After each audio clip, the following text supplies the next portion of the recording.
अस्सलाम वालेकुम everyone, this is Sneha Akbar. Hope so आप सब लोग ठीक होंगे और मेरी वीडियोस आपको पसंद आ रही होंगी। आज जी हम लोग लेक्चर नंबर 2 कर रहे हैं EDU 516 का, यानी कि हम EDU 516 यानी कि टीचिंग ऑफ इंग्लिश के अंदर लेक्चर नंबर 2 को स्टार्ट कर रहे हैं। मुझे उम्मीद है कि आपको लेक्चर नंबर 1 सारा का सारा समझ आ चुका होगा। मैं ट्राई करूँगी कि इस वीडियो में हम लेक्चर नंबर 4 या 5 तक कंप्लीट कर दें। तो चलिए अपनी वीडियो करते हैं स्टार्ट। टॉपिक नंबर 5 है आपके पास लेक्चर 2 के अंदर क्लोज रीडिंग। अब जो क्लोज रीडिंग होती है ना, इसे हम कह सकते हैं कि ये राइटिंग स्किल को इन्हांस करती है। इसका काफ़ी ज़्यादा ताल्लुक होता है राइटिंग स्किल्स को बेहतर करने में। अब क्लोज रीडिंग में को होता कुछ इस तरह है कि एक खास किस्म का टेक्स्ट या जिस बारे में बात की जा रही होती है उस रिलेटेड टेक्स्ट आपको दे दिया जाता है। इसके अलावा आपको कोई चॉइस नहीं दी जाती और आपने उस पर वर्क करना होता है। अब अगर मैं इसे एग्जाम्पल के थ्रू आपको समझाऊं तो मैं कहूँगी कि अगर हम चाहते हैं ना कि स्टूडेंट जो है वो लिखे रिपोर्ट राइटिंग करे ना, यानी कि रिपोर्ट्स के बारे में बात करें, तो हम उस स्टूडेंट को क्या करेंगे, बहुत सारी रिपोर्ट्स यानी न्यूज़पेपर के अंदर जितनी भी रिपोर्ट्स हमें मिलेंगी ना वो सारी सारी उसे प्रोवाइड कर देंगे और उसे कहेंगे कि आप पढ़ो और आप देखो, इनके फीचर्स देखो, उसके बाद आप उसे लिखो और डिज़ाइन करो सिमिलर टेक्स्ट को, यानी कि उसी के अकॉर्डिंग आपने सारा कुछ करना होता है। तो ये जो प्रोसेस होता है इसे हम क्लोज रीडिंग कहते हैं। टॉपिक 6 के अंदर हमें बताते हैं, देखें क्लोज रीडिंग में फ़ायदे तो बहुत सारे हैं लेकिन बहुत सारी प्रॉब्लम्स भी हैं। अब वो प्रॉब्लम क्या है, अब स्टूडेंट को जब आप प्रोवाइड कर देते हो, वही एग्जांपल अगर हम लेके चलते हैं, आपने रिपोर्ट्स के बारे में बात की, आपने न्यूज़पेपर प्रोवाइड कर दिया, अब उसमें बहुत सारे डिफ़िकल्ट वर्ड्स आ जाते हैं जो कि बच्चे जिनके बारे में नहीं जानते होते, तो टीचर का काम है कि उसे ट्रांसलेट करे, उन्हें बताए कि क्या चीज़ है और उसका क्या मतलब था और उसके पीछे क्या मुहरक़ात थे। नहीं तो डायरेक्ट मेथड यूज़ किया जाता है। अब डायरेक्ट मेथड में होता क्या है, डिक्शनरीज यूज़ हो रही होती हैं। अब जो डिक्शनरीज होती हैं ना, इनसे जब हम बात कर रहे होते हैं तो इसे यूज़ करते हैं तो इससे हमारा टाइम काफ़ी ज़्यादा कंज्यूम हो जाता है, यानी कि हमारा काफ़ी ज़्यादा टाइम वेस्ट होता है। तो अगर हम ग्रुप वर्क कर रहे हैं तो ये मैक्सिमाइज कर देगा टाइम मैनेजमेंट और एफिशिएंसी को। ट्रांसलेशन मेथड जो है वो एक और हमारे पास एक मेथड आता है कि इस प्रॉब्लम को क्योर करने के लिए ट्रांसलेशन मेथड यूज़ किया जाता है, जो कि मतलब आप कर लो कि is not very good approach. Second language को अगर आप सीखना चाहते हो ना, तो ये जो ट्रांसलेशन का प्रॉब्लम, मतलब आप जब ट्रांसलेशन लेके आते हो तो ये इतनी अच्छी अप्रोच नहीं है, क्योंकि आप आसानी से फिर सीख नहीं सकते। क्लोज रीडिंग को हम दोबारा कंटिन्यू करते हैं टॉपिक 7 पर। यहाँ पर आकर हमें बताते हैं कि 3 इंपॉर्टेंट फैक्टर्स हैं क्लोज रीडिंग के। फर्स्ट वन है लिटरल मीनिंग, सेकेंड वन है इन्फ्लुएंस एंड थर्ड वन है कॉन्टेक्सचुअल मीनिंग। अब क्लोज रीडिंग जो है, शुरू में जैसे मैंने आपको बताया कि एक टेक्स्ट प्रोवाइड कर दिया जाता है, यानी कि आपको लिमिट कर दिया गया, यानी आपके पास जितनी चीज़ें हैं वो लिमिटेड थी। एक खास टॉपिक के इर्द गिर्द आपने घूमना है तो आपके पास चॉइसेस कम हो जाती हैं।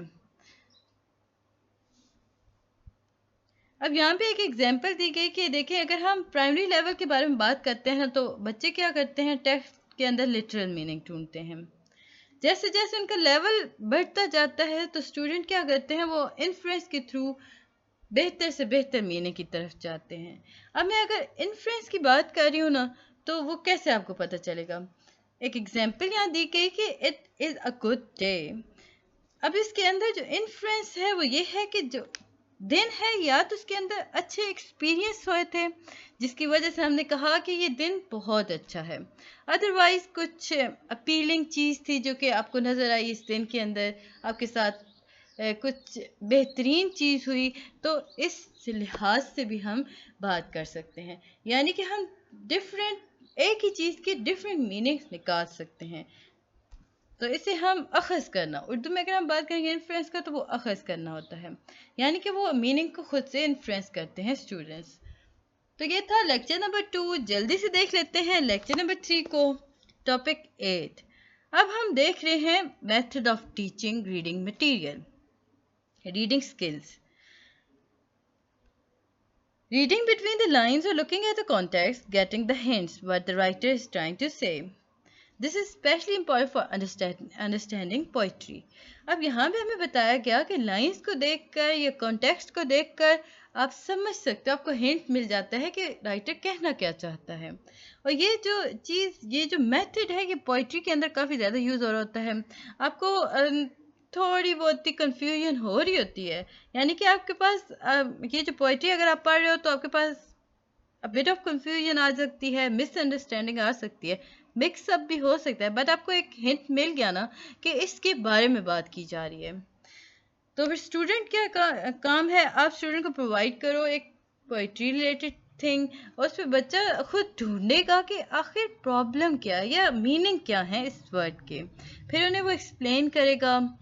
अब ये वो एक्सप्लेनेशन है जो कि डायरेक्टली रिटन नहीं है टेक्स्ट के अंदर, बट इसका मतलब लिटरेचर के अंदर बिल्कुल ठीक आएगा।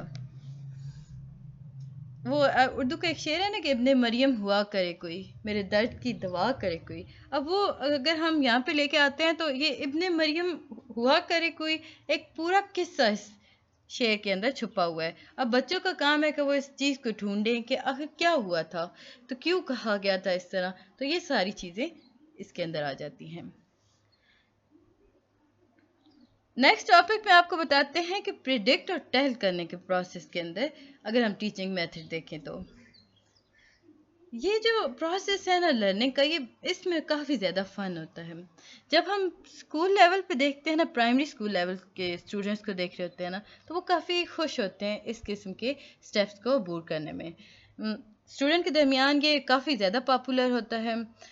अब मैं जब स्टूडेंट्स कह रही हूँ तो ये सिंपल हम पाकिस्तान या किसी एक ख़ास एरिया के बारे में बात नहीं कर रहे, ये हम पूरे वर्ल्ड वाइड बात कर रहे हैं।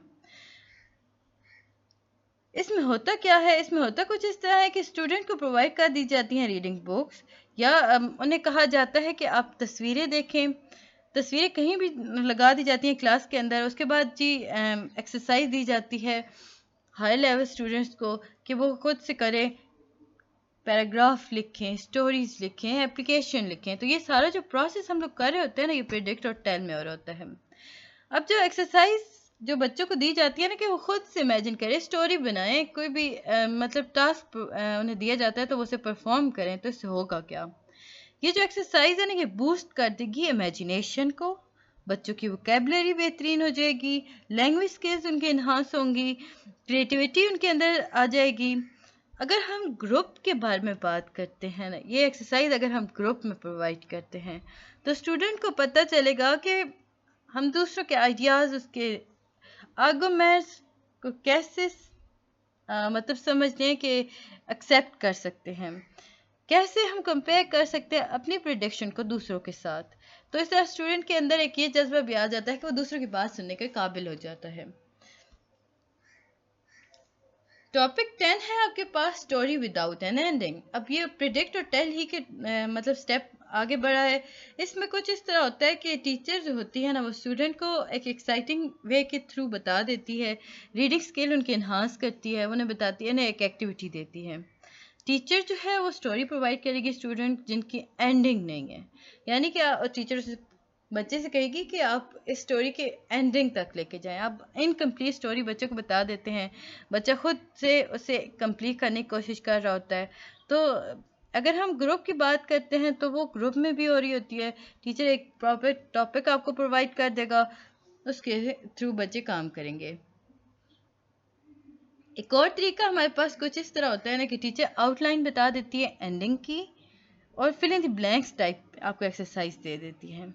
स्टूडेंट जो है वो डिक्शनरी को यूज़ करता है उन गैप्स को फिल करने के लिए जो कि अलाउ की जाती है टीचर की तरफ से स्टूडेंट्स को। कुछ वर्ड जो होते हैं वो टीचर बता देती है, और स्टूडेंट जो होता है वो वर्ड्स को देख कर ना इन्फ्रेंस करता है, यानी उनमें से चूज करता है कि कौन सा करेक्ट वर्ड हमने इस फिल इन द ब्लैंक के अंदर ऐड करना है। अदरवाइज अगर उसे नहीं आ रहा तो वो फौरन से डिक्शनरी के थ्रू उसके अंदर देखेगा कि उसके मानी क्या है। टॉपिक 11 है आपके पास रेलेवेंस। रेलेवेंस जो है बेसिकली ये रेलेवेंट टू द स्किल है। अब जो टीचर प्रोवाइड कर रही है कंटेंट, तो वो कंटेंट जो है उसको ज़रूरी है कि वो रेलेवेंट हो स्किल की तरफ, कि जो कि आप चाहते हो कि स्टूडेंट के अंदर डेवलप हो सके। اس سے ریزلٹ بھی آپ اسٹوڈنٹ کا اچھا آتا ہے. اسٹوڈنٹ خوشی سے کام کرتا ہے بیکاز دے وانٹ مطلب انہیں اس میں فن محسوس ہو رہا ہوتا ہے. ٹاپک 12 ہے آپ کے پاس جی ہیڈنگس. جیسے کہ ہم سب جانتے ہیں کہ ہمیں ایک ہی ٹاپک کی نمبر آف ہیڈنگس دی جاتی ہیں. whatever we want, whether is given one word heading or two word heading or maybe sentence. کہا یہ گیا کہ آپ کو کسی بھی ایک ٹاپک کی بہت ساری ہیڈنگس دی جاتی ہیں جو مطلب ان میں سے ہم کچھ بھی چن سکتے ہیں. اب وہ جو ہیڈنگس ہوتی ہے نا یا تو وہ ایک لفظ کی ہوں گی یا دو کی ہوں گی یا پورا ایک سینٹینس ہوگا. آپ کے پاس آپشن ہوتا ہے کہ آپ مختلف ہیڈنگس یوز کرتے ہوئے اس سیم اسٹوری پر ڈفرینٹ یا سیم یا ڈفرینٹ اسٹوریز پر ورک کرو. اگر ہم پرائمری اسکول اسٹوڈنٹ کی بات کریں نا انہیں ہیڈنگ پرووائڈ کی گئی ہے ایک ورڈ یا دو ورڈ کی. فار ایگزامپل انہیں کہا گیا کہ if they are talking about the rose they may call it rose or flower, but for the secondary school children, high school children, they can do more than that. اب کہا یہ گیا کہ اگر آپ پرائمری اسکول کے بچے کو ایک پھول دیتے ہیں نا گلاب کا پھول, وہ کیا کہے گا؟ وہ یا تو کہے گا کہ وہ روز ہے, دو چیزیں اس کے پاس آئیں گی نا, وہ اس کی ہیڈنگ دے گا جی روز, یا تو کہے گا کہ فلاور ہے. اب جو فلاور روز کے یہ ہم لوگ جب بات کریں گے پرائمری لیول پہ, جیسے ہی ہم سیکنڈری لیول کی طرف بڑھتے ہیں تو وہ سینٹینس بہترین طرف چلتا ہے, یعنی اس سے زیادہ میچور آپ کو ہیڈنگ سامنے نظر آئیں گی, اسٹوڈنٹ اس سے زیادہ اچھے سے کام کرے گا. ٹیچر کا کام ہوتا ہے کہ وہ کبھی بھی ریسٹرکٹ نہ کرے کسی بھی سرٹین ہیڈنگ کے اندر بچے کو, وہ اسے آپشن دے کہ ٹھیک ہے جی آپ اپنی مرضی سے ہیڈنگ چنو اور لکھو, اور اس کے بعد ٹیچر اسے چیک کرے. مارجن دینا بہت ضروری ہے. تو یہ تھا لیکچر نمبر 3. مجھے امید ہے کہ آپ کو سمجھ آیا ہوگا. جلدی سے لیکچر نمبر 4 کو بھی کرتے ہیں اسٹارٹ. لیکچر نمبر 4 میں آپ کے پاس آ رہا ہے پرسنل رسپانس. پرسنل رسپانس پہ جانے سے پہلے کائنڈلی میرے چینل کو لائک اور سبسکرائب ضرور کر دیں. ویڈیو پسند آتی ہے تو کمنٹ کریں, نہیں آتی تو بھی کمنٹ کریں تاکہ مجھے پتہ چل سکے اور میں اسے امپروو کر سکوں. اچھا اب پھر آپ لوگ کہو کہ بہت ساری باتیں کرتی ہوں. اب مجھے کسی نے کمنٹ کیا نا کہ آئی تھنک ہینڈ آؤٹس میں سے مانگے تھے, تو میں نے نہیں پرووائڈ کیا بیکاز میرے پاس نہیں تھے. میرے پاس اسٹوریج نہیں ہوتی, میں آپ کے ہینڈ آؤٹس بناتی ہوں, بنا کے ڈیلیٹ کر دیتی ہوں. میں نے سیو نہیں رکھتی سال گیا, مطلب آپ کی ایک سیریز کمپلیٹ ہوئی, ہینڈ آؤٹ ڈیلیٹ ہو گیا. تو میں نے انہیں بتایا یہ ریزن, تو ان دا نیکسٹ ویڈیو وہ کافی زیادہ میرے اگینسٹ ہو گیا. انہوں نے کہا کہ دیکھیں جی آپ کو ویڈیو بنانی ہی نہیں چاہیے, آپ کو آتا ہی کچھ نہیں ہے. دیکھیں اتنے زیادہ سخت الفاظ بھی یوز نہ کیا کریں. میں یہ نہیں کہتی کہ آپ نہ کرو, بٹ دیکھو میں ٹرائی کر رہی ہوتی ہوں, میں آپ کی سمپل ہیلپ کر رہی ہوتی ہوں کہ آپ آسانی سے پیپر اٹیمپٹ کر سکو. مجھے امید ہے کہ آپ کو سمجھ آیا ہوگا. ٹاپک 13 ہے آپ کے پاس پرسنل رسپانس. وہ مجھے میرے ذہن میں بھی وہ ان کا کمنٹ آ گیا تو میں نے آپ کو بتا دیا. This is the response that teacher expect from the student to respond after the reading activity. Personal response ہے کیا؟ Personal response basically وہ response ہے جو ٹیچر چاہتی ہے کہ اسٹوڈنٹ پرووائڈ کر سکے, یعنی ٹیچر چاہتی ہے کہ اسٹوڈنٹ اس کے اکارڈنگ رسپونڈ کر سکے جو کچھ اس نے پڑھا ہے. ٹیچر کو پتہ چلتا ہے کہ کتنا بچے کو سمجھ آیا ہے. اب یہ سب کرنے کے لیے نا ٹیچر کیا کرنا چاہیے, ریڈنگ ایکٹیویٹی کو سٹارٹ کرنا چاہیے, پری ریڈنگ ہونی چاہیے, پریڈکشن ہونی چاہیے, اسکمنگ ہونی چاہیے تاکہ وہ اسٹوڈنٹ کی ہیلپ کر سکے, وہ اسٹوڈنٹ کو بتائے کہ کس طرح وہ اپنے آپ سے آئیڈیا ڈیولپ کر سکتا ہے. تو یہ سارے پرسنل رسپانس آتے ہیں. ٹاپک 14 کے اندر ہی ہم کنٹینیو کر رہے ہیں جی پرسنل رسپانس کو. اگر پرسنل رسپانس کی بات کی جائے نا, جو لرنر ہے اسے پتہ ہونا چاہیے کہ ٹیکسٹ جو ہے وہ کس سے لنکڈ ہے. Students should be clear how the sentence, paragraph and thought in the text are linked in each other. کہا یہ کیا کہ جو اسٹوڈنٹ ہے اسے کلیئر ہونا چاہیے کہ یہ جو سینٹینس ہے, یہ پیراگراف ہے, یا آپ کی سوچ ایک دوسرے کے ساتھ کیسے جوڑنا ہے یا کس طرح یہ جڑے ہوئے ہیں. ٹیچر کی کیا رسپانسبلٹی اس کے اندر آئی؟ تو ٹیچر کی رسپانسبلٹی آئی کہ وہ لنک کرے گی ہر ایونٹ کو, ہر فیکٹس کو, by giving student clues and hints. بچوں کو وہ کلوز اور ہنٹس دیتی رہے گی تو بچے اچھے سے کر لیں گے. اس کے بعد ہی ہم آ جاتے ہیں ٹاپک 16 پر, الین. یہ ٹائم گیپ. اب الین ہے کیا؟ بیسیکلی جب ہم بات کرنے کے لیے جو ٹائم دے رہے ہوتے ہیں نا، اس ٹائم گیپ کو ہم ایلین کہتے ہیں. یہ ایکچولی ریلیٹ کرتا ہے اسپیکنگ کی طرف، یعنی کہ آپ کے اسپیکنگ اسکلس کو یہ کافی زیادہ افیکٹ کر رہا ہوتا ہے. اب وہ کیسے افیکٹ کرے گا؟ جب ہم ریڈنگ اسکل ہماری اچھی ہو جائے گی، ہم اونچا پڑھیں گے، بتائیں گے، ڈسکس کریں گے، تو ہماری ریڈنگ اسکل زیادہ بہتر ہو جائے گی. تو یہ تھا جی آپ کا لیکچر نمبر 4. ابھی ہارڈلی آپ کے 10 to 12 منٹس ہوئے ہوں گے، تو میں چاہتی ہوں کہ لیکچر نمبر 5 پہ ہم کمپلیٹ کر دیں. اگر آپ لوگ چاہتے ہو کہ میں کسی اور سبجیکٹ کی ویڈیو بناؤں تو کائنڈلی مجھے ضرور بتائیے گا، میں ٹرائی کروں گی. ابھی میں 16 کے آپ کے ہینڈ آؤٹ بنا رہی ہوں نا، ٹیچنگ آف انگلش کے. اس کے ساتھ ہی میں بایو 101 کے بھی بنا رہی ہوں، تو میں ٹرائی کروں گی ان دونوں ختم کرنے کے بعد آپ کا وہ سبجیکٹ بھی شروع کر دوں. ٹاپک 17 آپ کے پاس آ رہا ہے پرسنل رسپانس، لیکچر نمبر 5 کے اندر. Repetition is a characteristics of teacher. اب یہاں پہ ہم بتایا گیا کہ جو ریپیٹ کر رہے ہوتا ہے نا ہر چیز کو، وہ اس کی کریکٹرسٹکس ہیں ٹیچر کی. ہم ریپیٹ کر رہے ہیں لفظوں کو، سینٹینس کو، ان کی امپورٹنس کے بارے میں بات کریں. یعنی کہ میں اگر کہتی ہوں کہ اگر آپ لوگوں کو نہ بتاتی ہوں کہ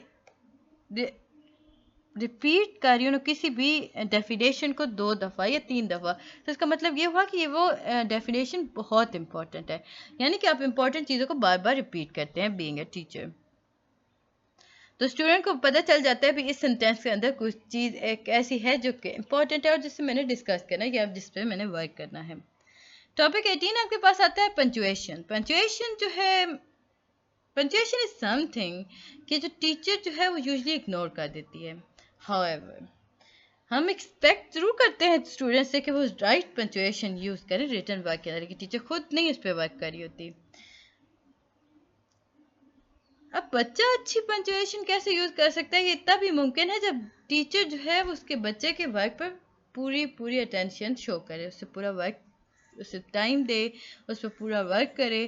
تو یہ تب ہم ممکن ہے کہ ہم بچوں کی پنچویشن کو بہت اچھا کر سکتے ہیں. ٹاپک 19 ہے ریڈنگ فار پلیئر. ریڈنگ جو ہے اڈلٹس کے لیے ایک ہیبٹ ہے اور یہ ڈیولپ کرتی ہے اسٹوڈنٹ کے اندر ایک اسکل کو. Book can be companion for adult. یاد رکھیے گا یہ آپ کے MCQs میں بہت زیادہ آتا ہے. Book can be companion for adults. For youngs اگر ہم بات کرتے ہیں تو ہم کہیں گے کہ reading and learning is a skill why they can enjoy it as well. مطلب کہا یہ گیا کہ اڈلٹس کے لیے نا بک جو ہے وہ ایک اچھا ساتھی ہے. اگر ہم فار ینگس بات کرتے ہیں تو ریڈنگ اور لرننگ کے جو ایک ایسی اسکلز ہیں جو کہ بچے یا ینگس جو ہیں وہ انجوائے کر رہے ہوتے ہیں. اب ہوتا کیا ہے، وہ کیسے انجوائے کرتے ہیں؟ اب اسٹوڈنٹ کیا کرتے ہیں کہ وہ ڈیفیکلٹ ورڈ کی میننگ ڈھونڈتے ہیں. وہ جو ڈھونڈنے کا لمحہ ہے نا وہ ایک اچھا لگتا ہے انہیں. وہ تلاش کر تجسس، بیسیکلی جو تجسس ہوتا ہے وہ بچوں کو کافی زیادہ اچھا ورک کروا دیتا ہے. اسٹوڈنٹ کو اب کہیں ایسے بھی ہوتا ہے کہ اسٹوڈنٹ کو کہا جاتا ہے کہ انسٹرکٹ کیا جاتا ہے کہ وہ ڈکشنریز کے اندر الفاظ کے معنی نہیں ڈھونڈیں گے، بلکہ وہ کیا کریں گے، وہ ان الفاظ کو لکھ لیں گے ایک الگ جگہ پر یا انڈر لائن کر لیں گے اور بعد میں اسے چیک کریں گے. اب یہ کیوں ہوتا ہے؟ بیکاز یہ ریڈنگ کو پلیئر بنانے کے لیے. یعنی کہ اگر آپ ایک چیز پڑھ رہے ہو، آپ کو اس کا مطلب نہیں آ رہا، بچہ ڈکشنری ڈھونڈے گا، وہ بور ہونا شروع ہو جائے گا، وہ انجوائمنٹ ختم ہو گیا. تو ضروری ہے کہ اسے بچوں کو کہا جائے کہ آپ انڈر لائن کر لو یا الگ لکھ لو، تاکہ جب آپ ریڈ کر چکے ہو تو اس کے بعد آپ اس کے مطلب نکالو. یہی بات یہاں بتائی گئی تھی کہ continuity is very important. Jumping, وہی بات جو میں نے بھی آپ کو بتائی کہ jumping from book to dictionary become a tedious exercise and not pleasant activity. Topic 20 آپ کے پاس تھی لائبریری ریسورسز. ایک اور ہمارے پاس راستہ ہے جس کے تھرو ہم ڈیولپ کر سکتے ہیں ریڈنگ، اور وہ ریڈنگ جو آپ کو خوشی دے، تو وہ ہے لائبریری ریسورسز کو یوز کرنا. In case a resourceful library is not available, the teacher can always make a mobile library for the classroom. اب اگر آپ کے پاس ایک اچھی لائبریری نہیں ہے تو ٹیچر کیا کرے، وہ موبائل لائبریری بنا لے کلاس روم کے لیے. اس میں بچوں کو وہ they can ask people to contribute the class library. اب ٹیچر کیا کرے گی، اس لائبریری کے اندر نا وہ لوگوں سے کہے گی کہ وہ کنٹریبیوٹ کریں اور بچوں کی ہیلپ کریں اس لائبریری کے اندر. तो इससे क्या होगा, अफेक्टिव वे डेवलप हो जाएगा, यानी कि आप बच्चे के अंदर एक हैबिट क्रिएट करने में कामयाब हो सकेंगे, और वो हैबिट क्या होगी, वो रीडिंग की हैबिट होगी। टॉपिक 21 है आपके पास पोइट्री। आई थिंक आपका, हाँ, ये लास्ट सेकंड टॉपिक है। पोइट्री जो है वो अगर मैं कहूँ कि poetry is a form of reading, poetry reading की फॉर्म है और इसे हम कहते हैं रेसिटेशन, यानी कि इसके अंदर हम मुख्तलिफ टेक्स्ट और प्रोज यूज़ कर रहे होते हैं। It different structure from prose, अब ये इनके जो प्रोज के स्ट्रक्चर से ये थोड़ी सी डिफरेंट होती है। To recite a poem is an art in itself, एक नज़म को पढ़ना एक आर्ट है, ये बात यहाँ बताई गई। देखिए, जब हम मुख्तलिफ फीचर्स को अपने दिमाग में रखते हैं, जो राइम हम यूज़ करते हैं पोएम के अंदर, वो सारी चीज़ें बहुत इंपॉर्टेंट होती हैं। जो रिदम हमारे पास आ रहा होता है वो लाइफ का आता है, कि आपको कहीं से कहीं की तरफ ले जाता है, यानी कि एक बेहतरीन पोइट्री आप उस वक्त एंजॉय कर सकते हो जब उसे पूरा समझ के, उसे महसूस करके पढ़ो। तो ये बात यहाँ बताई गई थी। पोइट्री के अंदर हम प्रोनाउंसिएशन और वर्ड स्ट्रेस के बारे में बात करेंगे। These are significant characteristics of poem. जब हम पोएम को पढ़ रहे होते हैं, जो प्रोनाउंस कर रहे होते हैं ना, वो आपकी जो प्रोनाउंसिएशन होती हैं वो बहुत इंपॉर्टेंट होती हैं, और इससे होता क्या है, आपकी इम्प्रूव हो जाती है प्रोनाउंसिएशन। और ये कैसे होता है, जब आप सुनते हो, आपको ये, अगर आप किसी ऑडियंस के सामने बैठ के बात पोएम सुना रहे हो ना, तो वो आपको उनके रिस्पॉन्स से पता चल जाएगा कि ऑडियंस ने आपके इस चीज़ को आपने कितना अच्छे से प्रोनाउंस किया और उन्होंने कितनी अच्छे से पिक किया। आपकी प्रोनाउंसिएशन करेक्ट है तो बहुत सारे लोग जो हैं वो आसानी से इस बात को समझ सकते हैं। वर्ड स्ट्रेस है क्या? ये एक और इम्पॉर्टेंट चीज़ है जो कि आपके मीनिंग चेंज कर देती है किसी भी सेंटेंस के अंदर। वर्ड स्ट्रेस बेसिकली, अगर मैं आपको एक उर्दू का एक जुमला बताऊं, रुको मत जाने दो, तो अगर मैं इसे कहूँ रुको मत जाने दो, अब ये मत तो मैंने वर्ड स्ट्रेस दिया, यानी कि अब आपको समझ आ गया कि रुकना नहीं है या उसे रोकना नहीं है, जाने दो उसे। लेकिन अगर मैं इस पर स्ट्रेस नहीं देती तो इसका मतलब पूरा बदल जाता है, रुको मत जाने दो। अब ये जो रुको मत जाने दो, तो इसका मतलब ये हुआ कि रोको मत जाने दो। अभी डिफरेंट हो गया ना, लिखा हुआ वही चीज़ थी, बोली वही चीज़ थी, लेकिन वर्ड स्ट्रेस यानी कि आप जिस जगह आके ठहराव रखते हो ना, जिस लफ्ज़ पर, वो आपके मानी बदल देता है। यही बात यहाँ पे आपको बताई गई। तो ये था जी लेक्चर नंबर 5। मुझे उम्मीद है कि आपको समझ भी आया होगा और पसंद भी आया होगा। काइंडली मेरे चैनल को लाइक और सब्सक्राइब जरूर कीजिएगा, वीडियो को एंड तक देखा करें। मिलते हैं नेक्स्ट वीडियो में, तब तक के लिए अल्लाह हाफिज़, बाय बाय।